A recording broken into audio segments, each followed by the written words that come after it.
кім, ол да сіз сияқты ата-анадан туды, ол да сіз тұрған Қазақстанда тұрып жатыр, адамның мышлениесін құртып жатыр.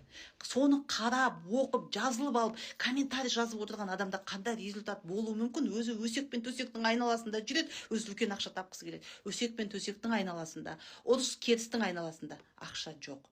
Ақша рухани байыған кемел адамға келеді. Жан дүниесі толық адамға келеді. Жан дүниесі толық адам бықсып қоқсып комментарий жаза ма? Жан дүниесі толық адам, ол Forbes-тың списогін қарайды, одан да жаңағы ана бірдеңе KZ дейтін парақшалардағы анау ажырасып кетті, мынау қосылып кетті дегенді оқымайды ол. Ол Forbes-тың списогін қарайды. Байлар қалай байып жатыр, оны қызықтырады. Осы Тұрсынбаев Айнұр бұрын жүрген домбырасын арқалап жүрген қыз еді, қазір шетелде 4 этажды виллада тұрып жатыр. Қаншама мың адам, 8,5 мың адам бір уақытта эфирінде тұрады. Бұл қалай болып кетті деп ойлану керек қой ол. Ал енді менің өмірім, қанша рет ажырасқаным, менің екі жағым бар.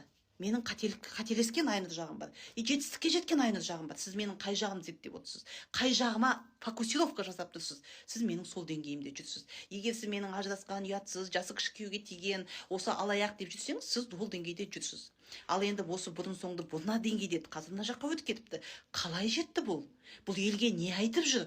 Тыңдап көрейінші дейтін болсаңыз, сіз өзіңіз сол деңгейдесіз.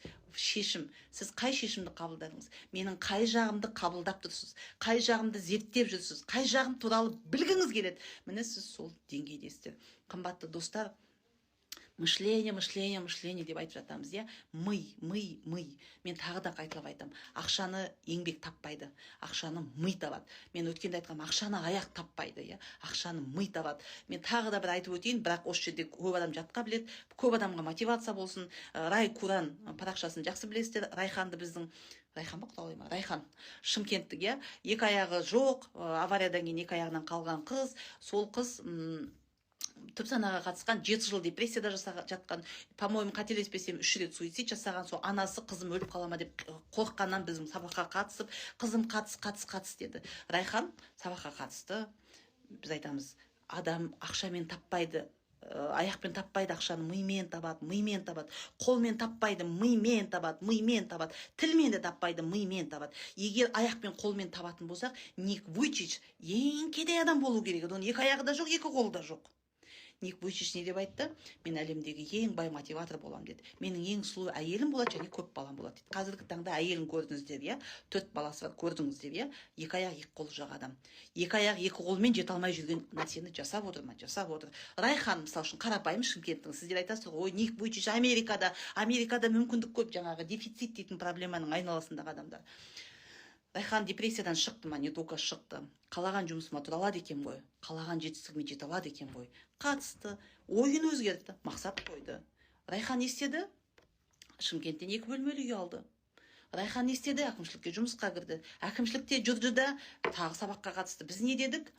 Егер сіздің мақсатыңыз жоқ болса, мақсаты бар адамдардың қол астында жүресіз дегенді естіді да, мен не үшін мына жерде жүремін? Екі аяғы жоқ қыз коляскада отырған, тағы айтылып айтамын. Жұмыстан шығып кетіп, өзінің өнерлі балалар мектебін ашты. Қазіргі кезде соңғы рет мен Райханмен сөйлескенде 1,5 миллион чек жасап отырған. Қазір енді білмеймін. Маған Райханның бірақ сөзі ұнайды. Айнұр апай, шектеу тек адамның миында екен ғой дейді. Тек қана ми екен ғой адамды байытатын. Мен осы екі аяғым жоқ, кімге керекпін деп ойлағанмын дейді. Қазір мен екі аяғы бар құрбыларым дейді, менен қарыз сұрайды дейді. Міне результат деген осы. Екі аяғы бір қолы жоқ Азамат фамилиясы кім еді? Нұралиев. Азамат не деді? Мен айттым, Азамат дедім. Бүкіл жетістік мида. Бүкіл ақша мида. Бүкіл қорқыныш мида. Бүкіл бөгет мида дедім. Азаматқа айттым, қаласаң әлем чемпионы боласың. Екі аяқ бір қолы жоқ бала әлем чемпионы болып келді. Ютубта тұр, сұхбатты тыңдап көріңіздер. Қымбатты достар, бұл 21-ші ғасыр, бұл жаңа заман. Қазір ана жерде соғыс болып жатыр екен, ана жерде ашаршылық болып жатыр екен деп қайғырып отыратын заман емес. Өмірдегі барлық сынақ Алланың қалауымен болып жатыр.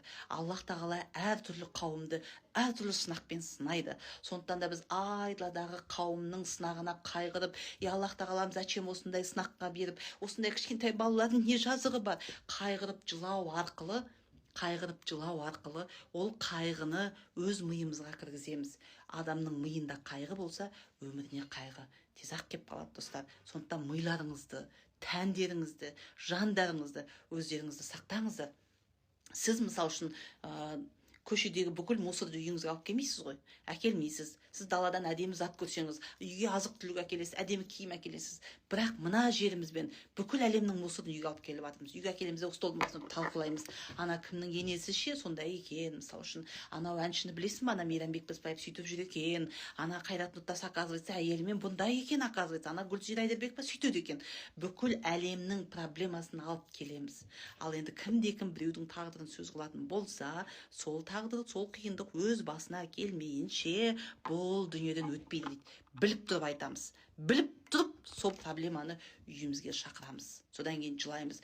Айнұр ханым, қызым неге осылай болды, ұлым неге бұндай болды деген сияқты.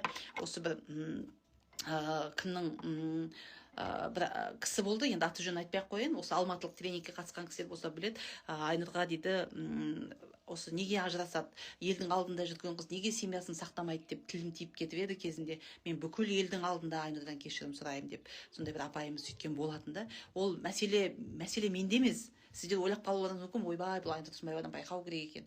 Жоқ, менің хақым болса, бәріңіздің хақыңыз бар. Бәріңізде Алланың алдында, адамның алдында хақларыңыз бар. Сіздің хақыңызға ешкім кіруге тиісті емес. Сіздің хақыңызға біреу кірді ме, Алланың алдында ол жауап береді. Ешқандай уайымдамаңыз. Оны жазалағыңыз келіп, кек қуып, алысудың түкті де керек жоқ.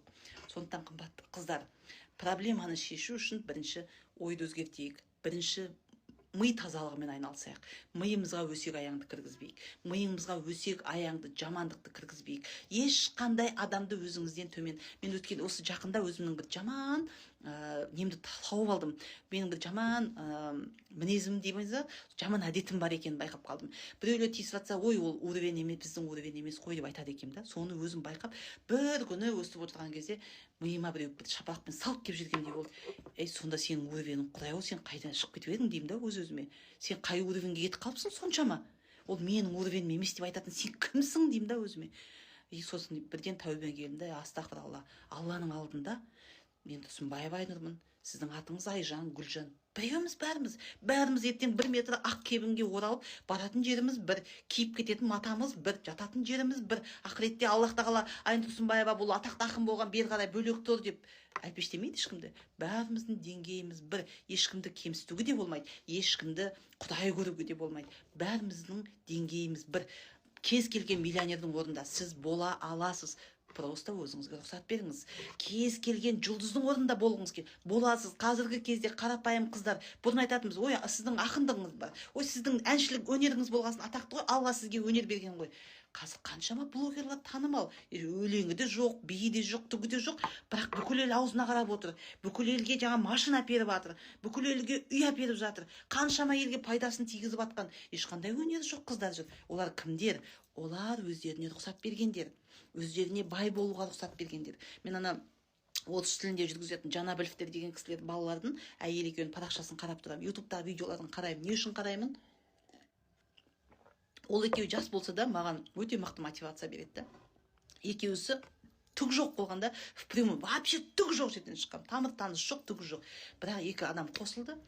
Полный катушка дейміз ғой, на всю катушку дейміз ғой, өздеріне ең керемет үйде тұруға, ең керемет көлікте жүруге, бала шағасына ең керемет бақытты балалық шақ сыйлауға өздеріне рұқсат берген адамдар. А сіздер рұқсат бермей отырсыздар. Сіздер не только керемет үйде тұруға, қарыз кредиттен құтылуға өздеріңізге рұқсат бермейсіздер. Не үшін? Қарыз кредиттің артында анаған қарызбын, мынаған қарызбын дейтін психосоматикалар бар. Тағы да қайталап айтамын. Көптеген адамдардың проблемасы, кедейшілікте жүрген, ақшадан қысылып жүрген кісілердің көп проблемасы нені байқаймын? Туған туысқанға мен қарым-қатынас. Мынандай хадис бар. Кімде-кім бай болғысы келсе, туыстарымен қарым-қатынасын жөндесін дейді. Туыстарымен қарым-қатынасы дұрыс болсын дейді.